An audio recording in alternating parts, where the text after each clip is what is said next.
Pues estamos en tiempo. Podemos, podemos iniciar. No se encuentra con nosotros ahorita todavía Lucía Menéndez. Pues vamos a iniciar con ustedes, si os parece. Bueno, pues si quiere vamos comenzando y voy a ver si compartiendo la pantalla, Ajá. si lo ven perfectamente, estarían Compárteles. compartiendo el póster. Correcto, se ve correcto, ¿verdad? Sí, compartiendo el escritorio por si hay algún cambio, pero es una sola lámina, ¿verdad? Perdón. Es una sola lámina y la podrás ir Sí, moviendo correcto, hacia sí. arriba. Vamos a ir pudiendo moverla para arriba y para abajo, por eso lo ponía así compartiéndolo en el escritorio de esta forma, que es mucho más cómodo, yo creo. Si le parece, pues vamos comenzando. En primera instancia, pues bueno, lo que comentábamos antes, pues agradecer la oportunidad de exponer aquí nuestro trabajo. La doctora Arantzazu Valdés, que bueno, que está aquí también presente en la sala, aunque tiene un problema con la cámara, me comentaba antes, entonces voy a hacer yo la presentación, si no les importa. Y en el trabajo que estamos elaborando, pues investiga un poquito el tema de los videojuegos como una herramienta para el uso docente, ¿no? En estos años de experiencia, pues hemos comprobado que en muchas ocasiones se utilizan los videojuegos dentro del aula, sobre todo para el aprendizaje de las ciencias sociales, pero bueno, no siempre todos los docentes y todos los maestros tienen pues el tiempo necesario para indagar en profundidad en los diferentes videojuegos y movidos a veces por las prisas, pues cogemos un videojuego, lo exponemos en el aula y bueno, pues a veces pues presentan algún tipo de error, inexactitud, algún tipo de falta de rigor histórico, artístico, geográfico, que bueno, en un momento dado pues ayuda o contribuye de una manera, consideramos negativa, proporcionando unos aprendizajes informales que no son de todo recomendado, ¿no? Entonces lo que hicimos fue pues hacer un análisis de un juego, ¿no? Escogimos un juego como es el caso de La Sombra de Roma, el Shadow of Rome, que bueno, pues lo escogimos porque era un juego que lleva mucho tiempo en el mercado, es un juego tremendamente popular, como explicamos aquí en el póster. Se ha jugado a él pues desde hace muchos años, ¿no? Y es un juego que tiene muchos materiales publicados a través de internet, donde juega también de una manera importante pues su precio, es un juego económico. Ha permitido además que muchos docentes lo utilicen en el tiempo, enseñando secuencias, etcétera, y la época además, en el caso que nos atañe en España, bueno, pues habla de la época del asesinato de Julio César, entonces, bueno, pues es una época especialmente atractiva por el tema de las películas de romanos y estas cuestiones, pero también es un tema importante académicamente, ¿no? Por el cambio que contribuyó este magnicidio, ¿no? Entonces, ¿qué es lo que hemos hecho? Pues lo que hemos hecho es, a partir del análisis del juego, pues intentar conocer un poquito cuál es el grado de rigor del juego, ¿no? Analizamos por una parte pues los personajes, los sucesos, ver un poquito pues si todas estas informaciones estaban contrastadas, analizamos un poquito el carácter histórico-artístico en cuanto a los elementos urbanos, los monumentos, también, bueno, pues buscando en fuentes pues que fueran de importante y de reconocido prestigio internacional en todos estos materiales, ¿no? Y para saber que efectivamente lo que se estaba viendo en la pantalla pues era significativo con lo que ocurrió en la época, ¿no? Y luego también pues analizamos otros tipos de aspectos, ¿no? Aspectos culturales, materiales, pues enseres, los elementos de los mobiliarios, las casas, la ambientación doméstica, los vestuarios, las armas, un poquito por ver que estos elementos estuvieran dentro de lo que es el espectro razonable dentro de lo que son los elementos que aparecían en el juego, ¿no? Y valorar también el uso que se podía hacer, por otra parte, de este juego para el proceso de aprendizaje, de enseñanza-aprendizaje, pues de la historia y de la historia del arte, ¿no? Bueno, pues viendo un poquito el juego y analizando los resultados, pues encontramos muchas cosas, ¿no? Encontramos pues bastantes anacronismos, por ejemplo, pues la figura de Marco Antonio, que pues en el juego participa del asesinato de Julio César y bueno, pues no tuvo un activo papel en el mismo, ¿no? O cómo nos presentan a Octavio, ¿no? Que Octavio lo presentan como un ladronzuelo, un jovenzuelo, que va haciendo sus travesuras por ahí y que de alguna forma se pone como un títere político a investigar un poco los asuntos del asesinato de su tío abuelo, a ver qué había pasado. A nivel artístico, pues también hemos encontrado pues algunas curiosidades que no son del todo correctas dentro del juego. Por ejemplo, el arco de Tito, que aparece aquí en esta imagen, lo hemos refrendado aquí en el póster, ¿no? Pues desaparece el adorno en la parte superior, que va en la época pues había una auriga. También, bueno, la cuestión de la fecha, ¿no? La fecha de este arco es del 81 después de Cristo, que es un momento muy posterior a los que narra el juego, o incluso el propio Coliseo, ¿no? Que el propio Coliseo pues tampoco corresponde. El Coliseo fue mandado a construir por Vespasiano y eso significa que tampoco corresponde a la época, ¿no? Incluso luego cuando hablamos pues un poquito del tema de los vestuarios, ¿no? Estamos viendo armas que no corresponden a la época, aparecen por ejemplo alabardas que no son de la época medieval, o armas imaginarias que van un poco con las licencias propias que tienen los diseñadores gráficos en este tipo de juego, estos obeliscos en el Circo Máximo que tampoco son de la época y se sabe que en aquel momento no existían ni estaban colocados, o vestuarios pues casi algunos de ellos en el borde de la ridiculez, ¿no? O sea, desde trajes de luces hasta en el personaje de Claudia, por ejemplo, entra con zapatos de tacón y con casi un bikini, ¿no? Entonces, bueno, pues no, son elementos que todos ellos, de alguna forma, no tienen nada que ver con lo que ocurría en la época. Entonces, elaborando el estudio sobre el juego e intentando extrapolarlo al uso de los videojuegos en el ámbito de las ciencias sociales, pues llegamos a una serie de conclusiones, ¿no?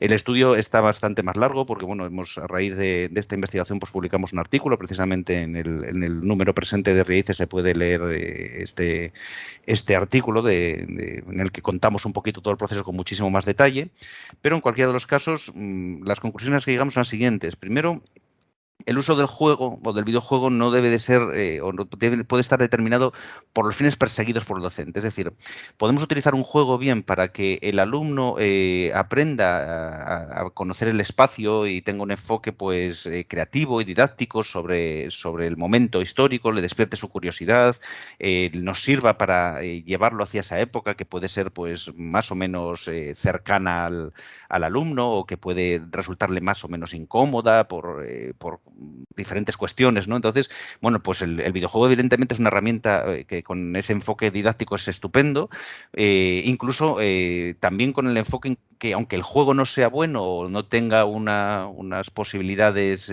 buenas en el ámbito de la rigurosidad, para contribuir a que el alumno pues indague en esa rigurosidad, es decir, pasándole un poco el peso al alumnado y decirle, bueno, pues vamos a buscar qué elementos efectivamente no eran de la época, es decir, cambiando totalmente, dándole un giro totalmente al videojuego, y en vez de usarlo para mostrar los elementos propios y característicos de aquel momento en cuanto a la historia del arte, los elementos monumentales, las ropas o la propia trama, los personajes y cómo estos personajes pues de alguna forma se interrelacionan en aquel momento, bueno, pues buscar cuál es la manera en que el alumno puede ir descubriendo y desgranando si esto es correcto o no es correcto, y efectivamente que sirva para investigar, ¿no? Para documentarse, para indagar en bibliografías, para buscar por internet o buscar en fuentes, en artículos, etcétera, a ver si eso era de esa forma, ¿no? En todo caso, el juego nos pareció poco útil en el sentido de su uso para la enseñanza, ¿no? Es decir, hay que tener mucho cuidado con los juegos. De hecho, cuando accedemos a cualquier videojuego, normalmente tienen unas clasificaciones en cuanto a cuestiones de edad, el tipo de público al que va dirigido el juego, etcétera. Pero consideramos que sería importante, y lo proponemos aquí, en la creación de un catálogo, una especie de enciclopedia pública, colaborativa, quizá, en la que todos los docentes fuéramos colgando nuestras experiencias con los diferentes videojuegos, con los diferentes enfoques que pudiéramos proporcionar en el aula, y hacer un catálogo que fuera, y lo proponemos aquí en el póster al final, como un catálogo colaborativo y accesible, ¿no? Donde yo en un momento determinado, en estos videojuegos que no son específicamente didácticos, sino que son videojuegos destinados un poco al uso del tiempo libre y a disfrute del tiempo libre, un poco que no tiene nada que ver con las tareas en el aula, bueno, pues descubrir en estos videojuegos para qué nos pueden servir, ¿no? Pues me viene aquí a la cabeza ahora mismo Assassin's Creed, por ejemplo, pues la saga Assassin's, pues en muchos momentos, sobre todo en los últimos episodios en el que se dedica a Grecia, como en Odyssey o en el de Egipto, bueno, pues hay momentos en los que permite que los jugadores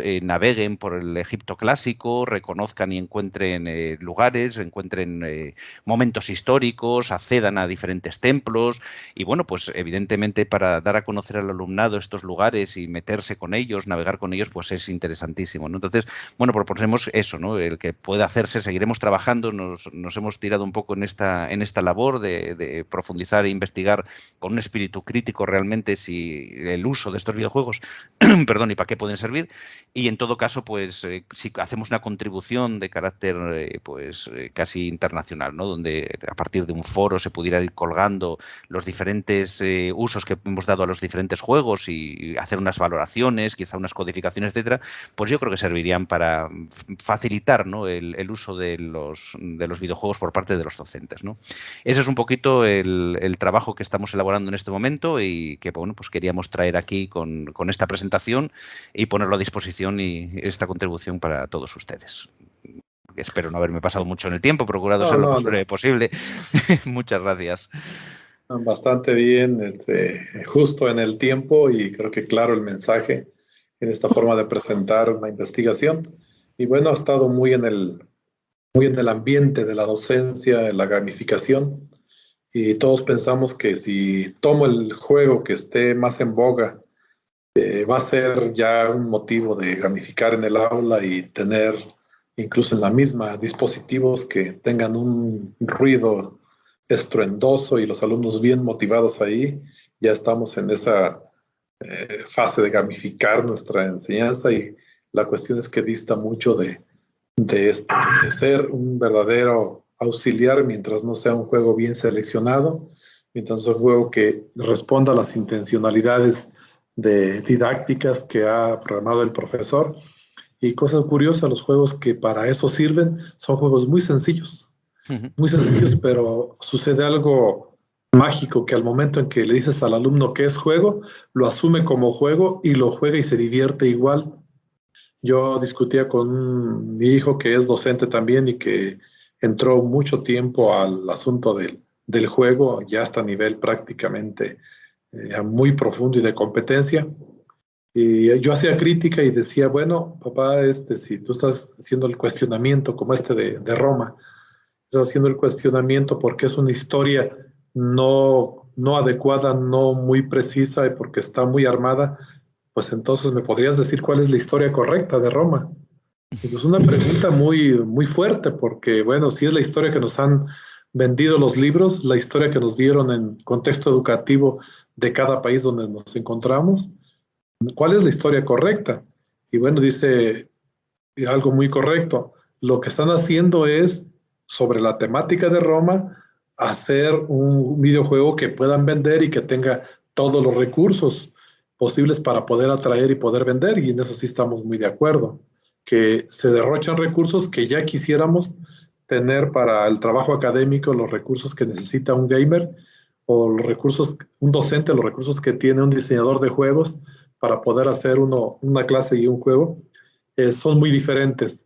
Entonces, ese exceso de inversión obviamente que va a dar a gran cantidad de lucidez en los gráficos, en el sonido, en las escenas y en todo aquello que tiene más aspectos de juego propiamente que de lo didáctico. Pero bueno, es el profesor el que está en esta disyuntiva de elegirlos y cómo elegirlos. Bueno, no sé, esa es mi opinión. Si hay alguno de los asistentes que quiera participar en torno a esto, pues aquí estamos abiertos a este diálogo.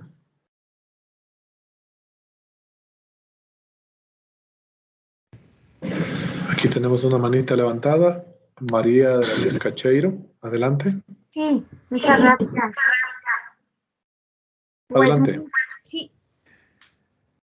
muy interesante el trabajo y mi pregunta iba dirigida a cuál sería el equipo interdisciplinar que será necesario para poder, bueno, pues para que esa información sea la correcta, sea incluso con esto que acaba de comentar también Filomeno, de que en cada país o en cada, ¿no?, que nos cuentan la historia. ¿Cuál sería como ese equipo interdisciplinar ideal? Me imagino que así están trabajando, porque me parece desde luego muy interesante el planteamiento que han hecho en el póster. Gracias. Muy bien, muchas gracias. Gracias por su apreciación.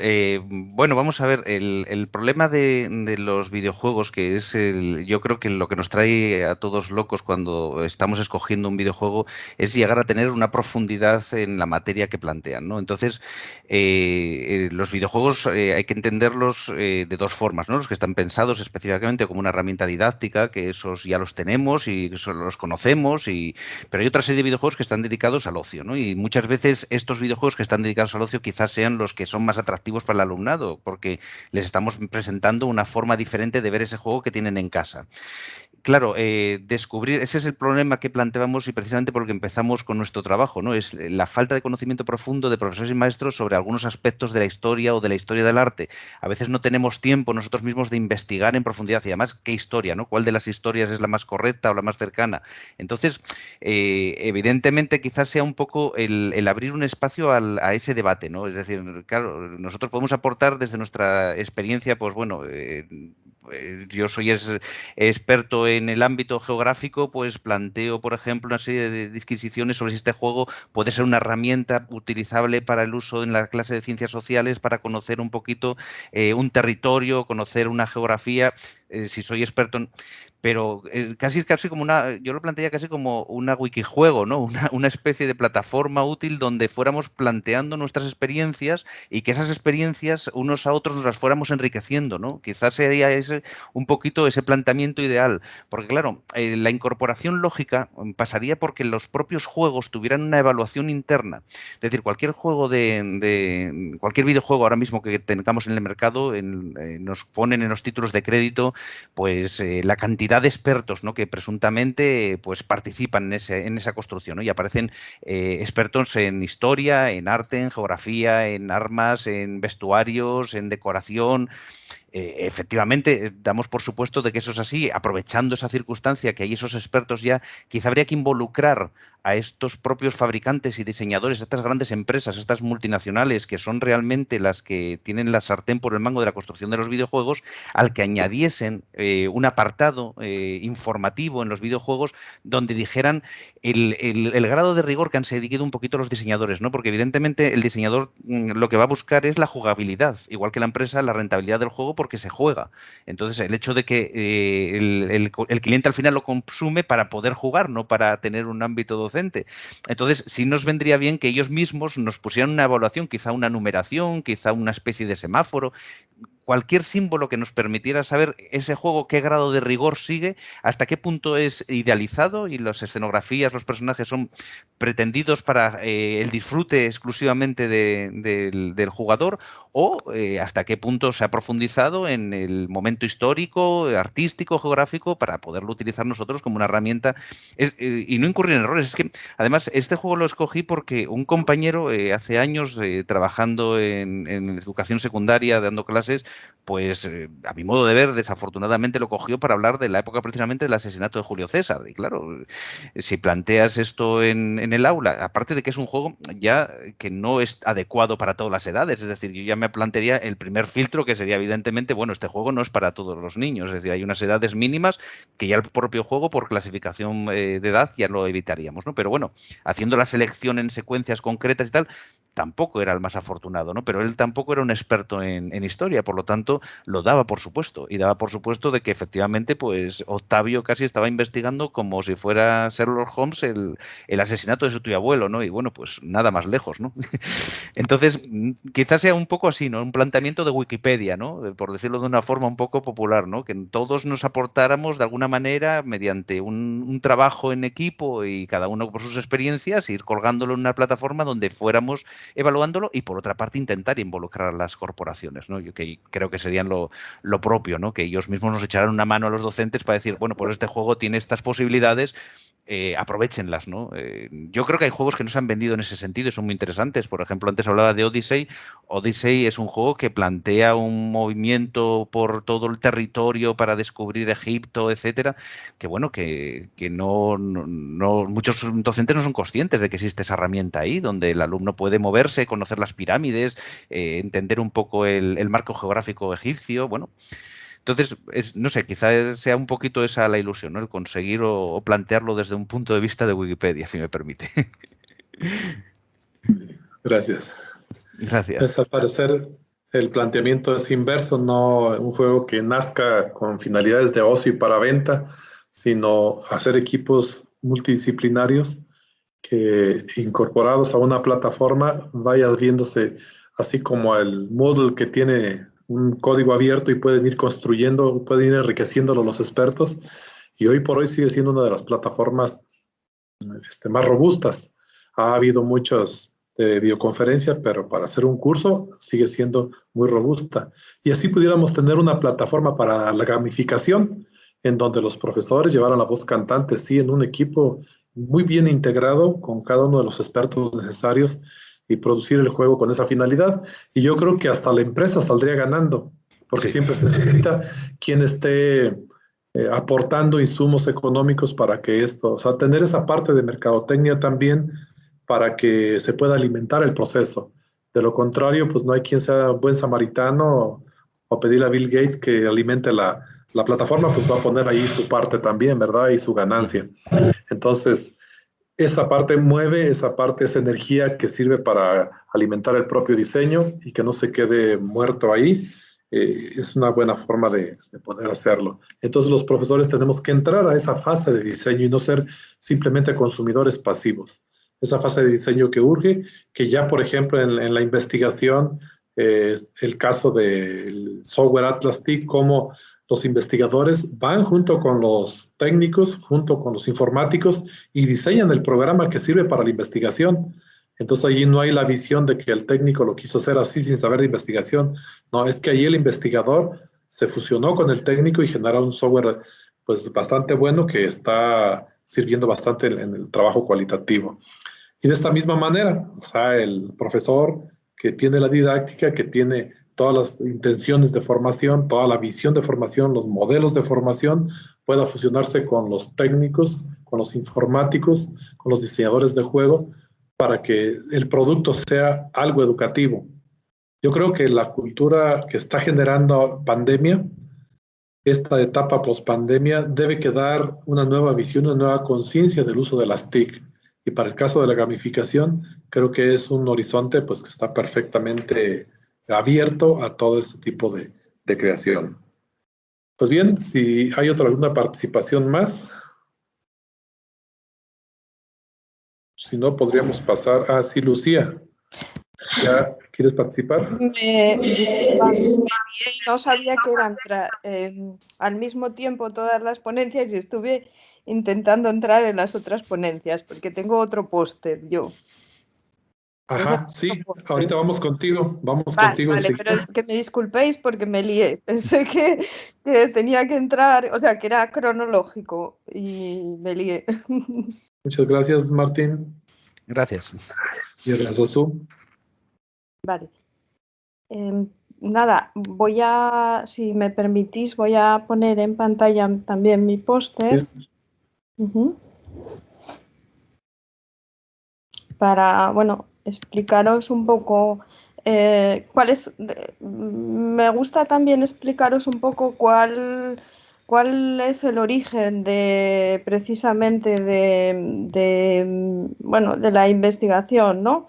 Yo, mi inquietud, bueno, trabajo desde hace mucho tiempo en el clúster de las tecnologías, que es como una asociación empresarial y, bueno, de centros de investigación de empresas tecnológicas, ¿no? Y desde hace muchísimo tiempo las empresas me trasladaban su inquietud en cuanto a que los perfiles, las personas las personas que terminaban el grado de ingeniería informática, pues estaban muy bien en competencias de carácter tecnológico, ¿no? Las competencias técnicas estaba muy bien y enseguida adquirían unas nuevas competencias, pero el tema era que fallaban precisamente en estas otro tipo de competencias de carácter transversal, ¿no? Pues, por ejemplo, en toma de decisiones, en comunicación, era muy habitual.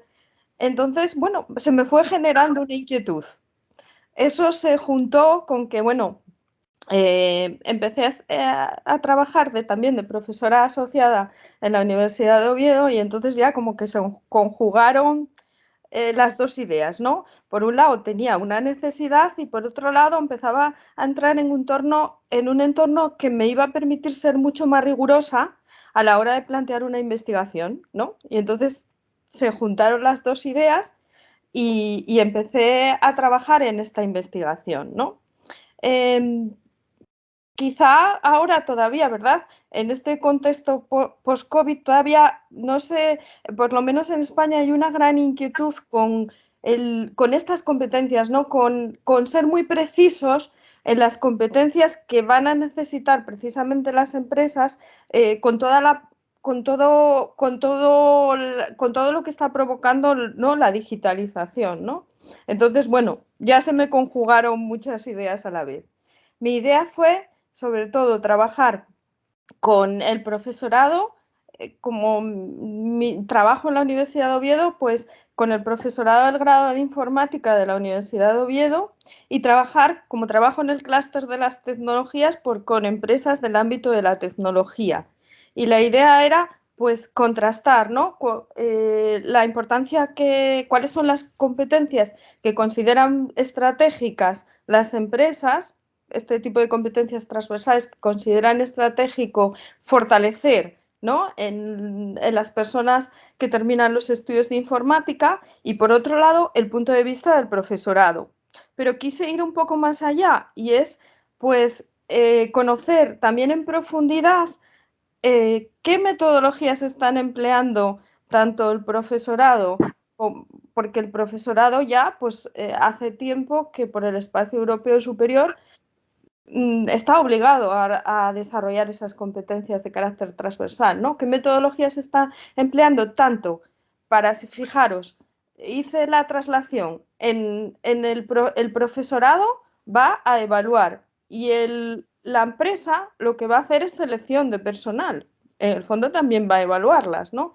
Entonces, ver cuáles eran qué metodologías empleaba cada uno, cada tipo de organización para identificarlas y luego qué metodologías empleaba las dos entidades para desarrollarlas. La empresa, pues la persona se incorpora, hace una formación inicial y luego se incorpora un equipo. ¿Y qué metodologías están empleando para que esas personas vayan desarrollando esas competencias, ¿no?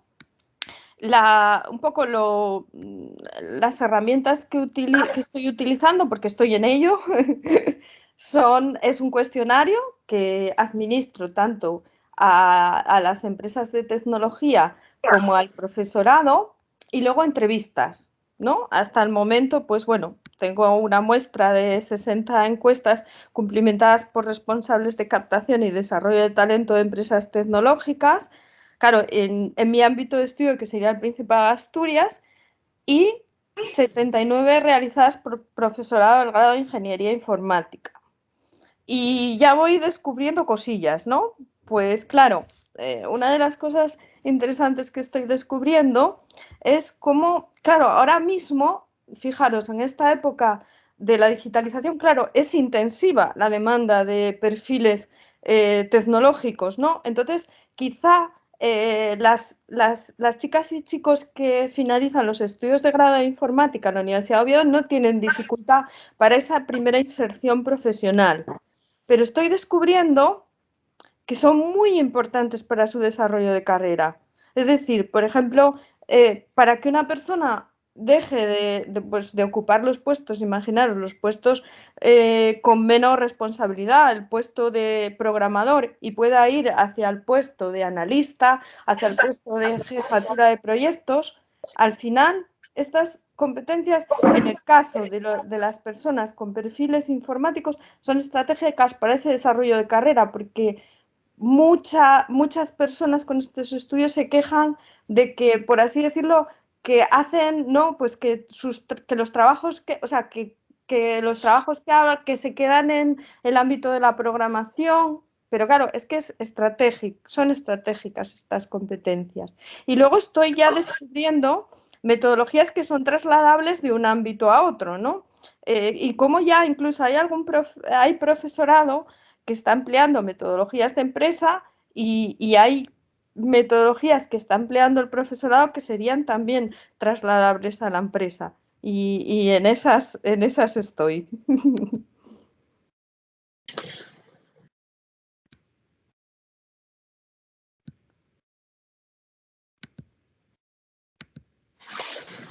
Muy bien, ¿ha terminado? Sí. Bien, pues aquí este estudio nos está como que mostrando las dos caras, la del mundo de los académicos y el mundo de la empresa. Como que egresa con mucha competencia tecnológica, pero todavía de eso a que produzca un videojuego, por ejemplo, o a que produzca una plataforma o cualquier aplicación que pueda ser útil en la educación, pues hay una distancia bastante grande. Y el encontrarse con los profesores, o sea, estoy siguiendo el mismo hilo de discusión, el encontrarse con los profesores que vienen del aula, que saben el interés que tienen los alumnos en el juego, en el uso de la tecnología, en el uso de software específico, aplicaciones muy específicas, y cómo les puede coadyuvar a sus aprendizajes, pues trae como el otro bagaje, el de tipo práctico, el que va a situar, el que va a anclar a la realidad, a la construcción que haga este técnico en tecnología de información, de comunicación, de software, cualquiera de ellas, siempre y cuando sea útil para la educación. Entonces, esa matrimonio, esa articulación de ambos profesionales, pues redituaría en que se construyera una tecnología más propia para los ámbitos escolares. Esa es la visión. Y la otra es también de que fuera al contrario, que sea el profesor el que tuviera, digamos, la voz cantante y que pudiera incorporarse el otro para hacer la parte instrumental, pero que la voz cantante fuera el ámbito formativo, el ámbito pedagógico. Y de esa manera creo que podría ser todavía mucho mejor. Pero también si el profesor tuviera esta capacidad de programar, en él podría, y en los grupos colectivos académicos, podría situarse todas las herramientas que se necesitan para esto. Y eso sería como muy ideal, ¿verdad?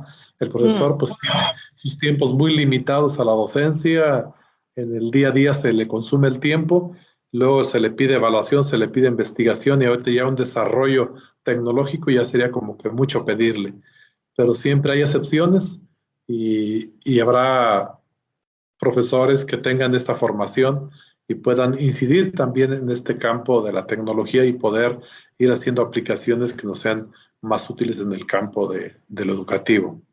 En fin, pues ahí está la inquietud, la pregunta, el razonamiento y obviamente, como lo ha expresado Javier Martín, se requiere mucha investigación para esto, para ir ya, o lo que tú misma ya estás encontrando con este trabajo que estás haciendo, ir encontrando cuáles son las coordenadas básicas para poder ir procediendo por ese lado de la empresa y por el lado de lo pedagógico del aula concretamente.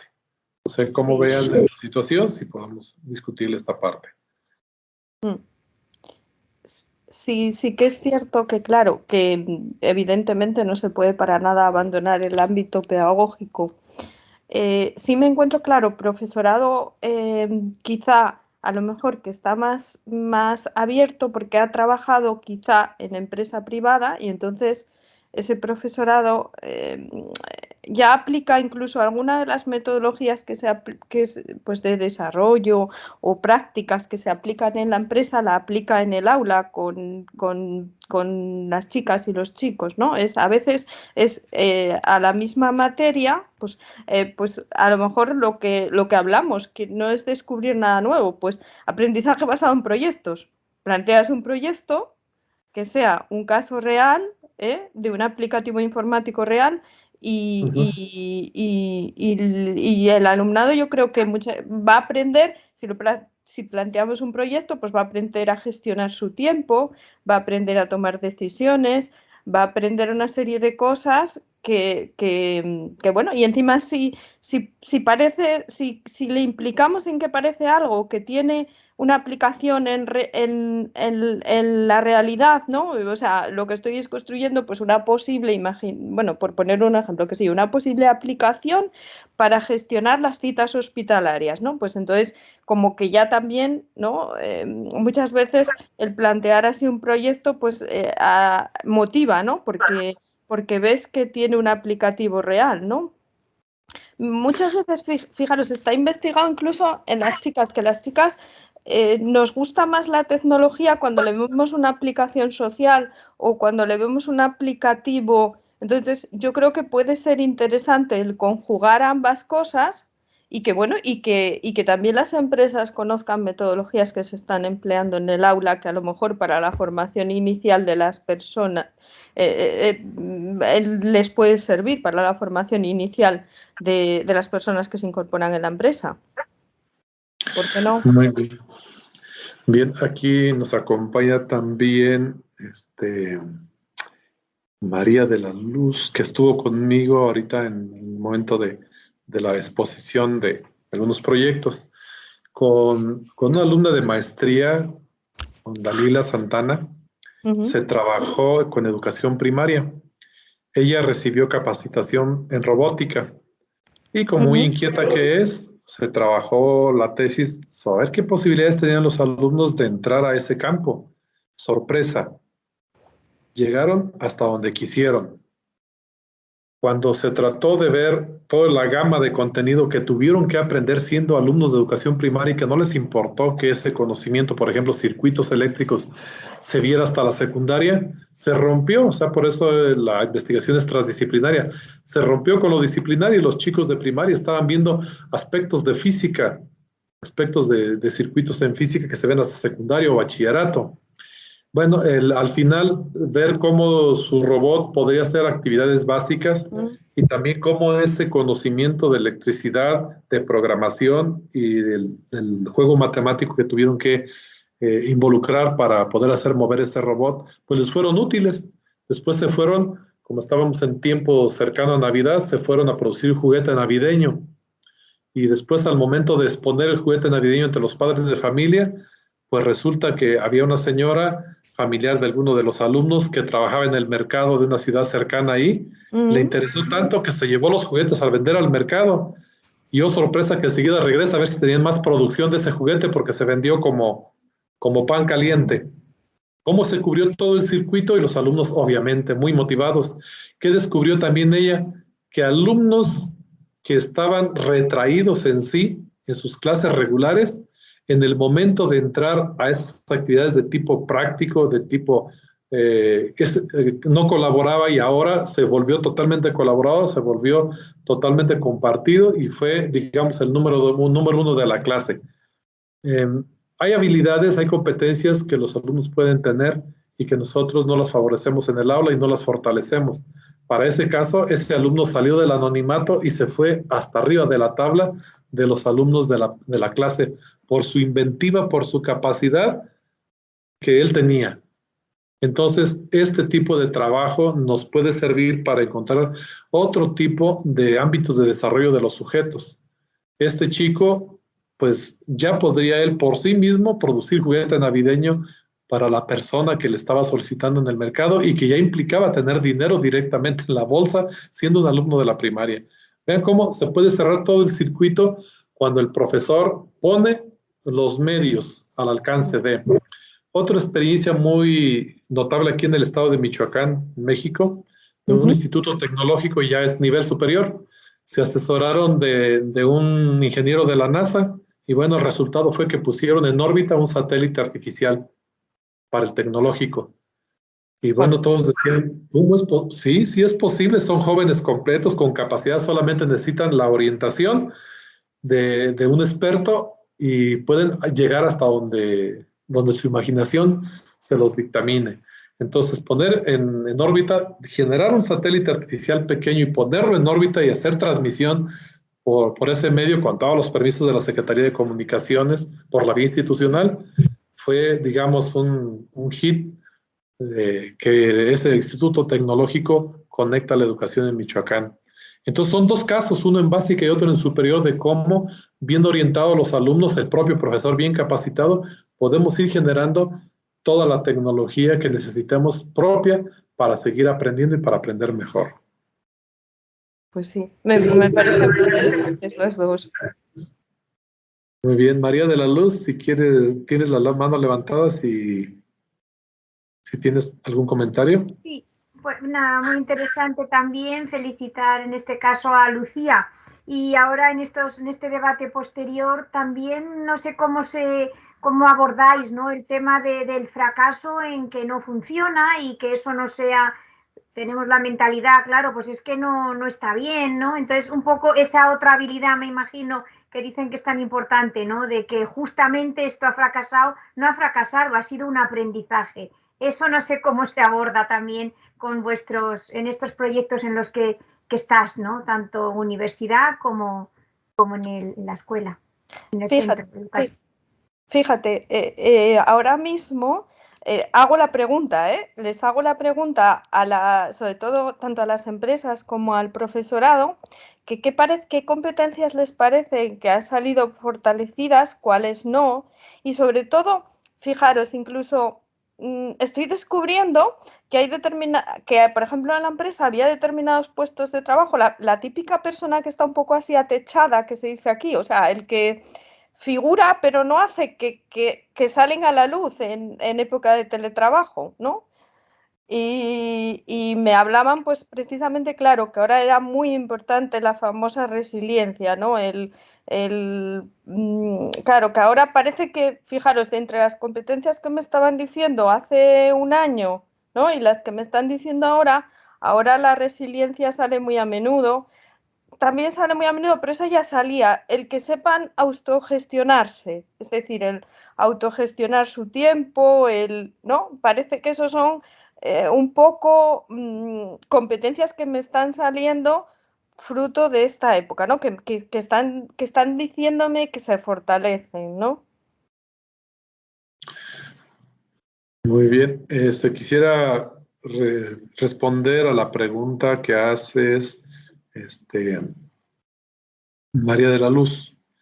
Los niños no tienen temor a equivocarse. Los niños de Dalila estaban jugando. Y ahí no hay equivocación, ahí hay diversión. Obviamente, siempre el profesor va un poco más allá y lo que reporta ella es que donde hubo más detenimiento fue en la matemática, pero ella ya estaba capacitada para poder resolver esos trancos donde por la matemática pudieran quedarse. Y una vez que ellos resolvían el problema, pues era todo un júbilo. Estoy hablando de chicos de primaria. Los de Instituto Tecnológico, que es nivel superior, y que ya van a egresar en carreras del mismo orden tecnológico, pues pudieron tener sus problemas también, que sin duda resolvieron porque pudieron hacer el satélite, vaya. Entonces, creo que la formación del profesor se abre a un panorama, se debe abrir un panorama bastante amplio de formación, de capacitación, de alfabetización tecnológica e incorporar algunas otras herramientas como la matemática básica o ciertamente a veces avanzada y un tanto también de programación. Poco a poco estamos viendo cómo es necesario también entrar a esos espacios de la programación. Para mi caso, doy clase de maestría y doctorado en el campo de las tecnologías y cada vez hemos salido de este SPSS que lo utilizamos bastante bien, que nos gusta mucho, pero en un momento tuvimos que abrirnos a R y hacer la programación específica que necesitamos. Y ahí obviamente me implicó bastantes horas de poder estar penetrando, al menos en lo que necesitamos, del software R.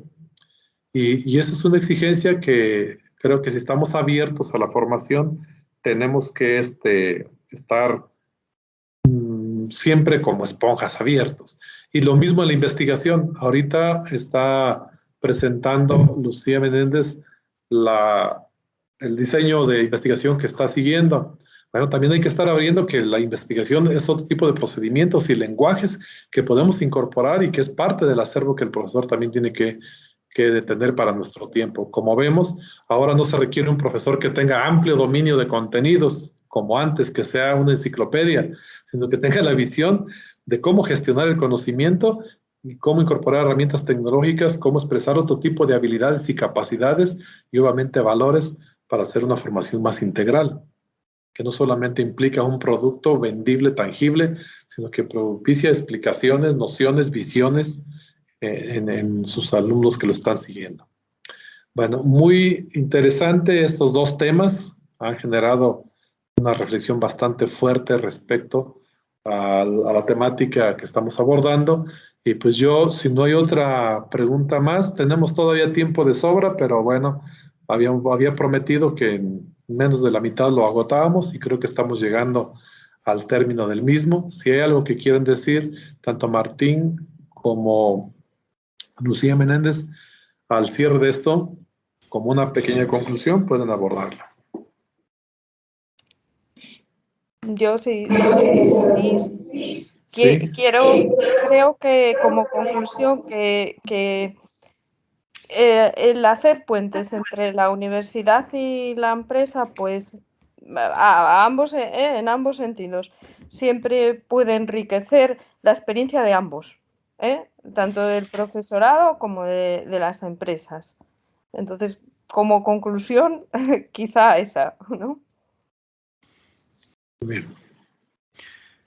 Bueno, y yo si me permite y sigo un poco en la línea que acaba de comentar Lucía, ese puente también entre la empresa, universidad, docencia y añadiéndolo al tema que hablábamos antes, ¿no? Involucrar también a la empresa en ese proceso de creación de los videojuegos y de la creación de herramientas didácticas y que nos ayuden las propias empresas también abriendo con su información esos caminos, ¿no?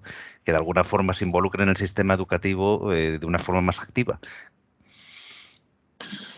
Muy bien, pues llegando así al cierre de esta exposición de pósters, bueno, os agradezco ampliamente, muchas gracias. Si no hay algo más, damos por terminada esta exposición de pósters.